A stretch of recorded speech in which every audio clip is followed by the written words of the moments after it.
আসো একটা জিনিস দেখাই তোমার। এইখানে কি লেখা আছে আর এইখানে কি লেখা আছে? এইখানে বাংলায় লেখা আছে সুইপার, আর এইখানে একটা নাম্বার দেওয়া আছে। এবং এই লেখাগুলো কিন্তু লাল কালিতেই আমরা সাধারণত দেখে থাকি। কোথায় কোথায় দেখি আমরা এই লেখাগুলো, বিশেষ করে এই যে লেখাটা, এই লেখাটা দেখে থাকি আমরা বিদ্যুতের খাম্বায় অথবা এই যে ব্রিজের গায়ে, এরকম অসংখ্য জায়গায় কিন্তু আমরা এই লেখাটা দেখি। কিন্তু আমরা কিন্তু একটা জিনিস দেখি না, সেই জিনিসটা হচ্ছে এই কাজটা কে করলো বা কারা করলো, এই জিনিসটা কিন্তু আমরা দেখি না। এবং কখন করলো সেটাও কিন্তু আমরা জানি না।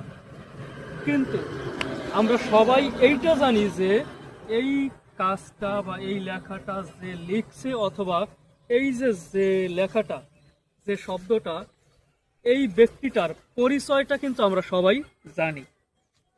আমরা সাধারণভাবে যদি বলতে হয় তাহলে বলা যায় যে আমরা যারা একটু নিজেদেরকে উচ্চ শ্রেণীর মনে করি বা ভালো মানুষ বলে মনে করি নিজেরা, তারা কিন্তু এই ব্যক্তিদেরকে ভালো দৃষ্টিতে সাধারণত আমরা দেখি না। এদেরকে দেখি আমরা কোন দৃষ্টিতে? সমাজের সবচেয়ে যদি কোনো নিচু শ্রেণীর ব্যক্তি থাকে তবে তাদেরকে কিন্তু দেখা হয়। কিন্তু আসলে কি তাই?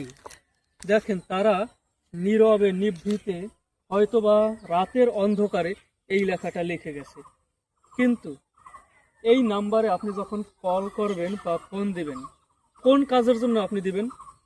শরীরের সবচেয়ে যে খারাপ বর্জ্য পদার্থ যেটা আপনি ফেলে দিচ্ছেন এবং যেটাকে আপনি অপবিত্র বলে মনে করছেন, সেই অপবিত্র বস্তুটাকে এই ব্যক্তিটা কি করতেছে?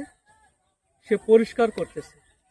অর্থাৎ সমাজের যদি দেখা হয় সবচেয়ে গুরুত্বপূর্ণ শ্রেণী এবং সবচেয়ে যদি গুরুত্বপূর্ণ শ্রেণীর মানুষ থেকে থাকে, তবে আমার দৃষ্টিকোণ থেকে আমি এই মানুষদেরকে সবার আগে আমি স্থান দিতে চাই। এবার আপনার কি মতামত যে আসলে আপনি এদেরকে কোন দৃষ্টিতে দেখতে চান? যার যার ব্যক্তিগত মতামত অবশ্যই থাকতে পারে এবং থাকবে, এটাই স্বাভাবিক। তবে আমরা জানি যে অপরিষ্কার পরিষ্কার করতে পারে, আমি মনে করি সেই শ্রেষ্ঠ। ধন্যবাদ।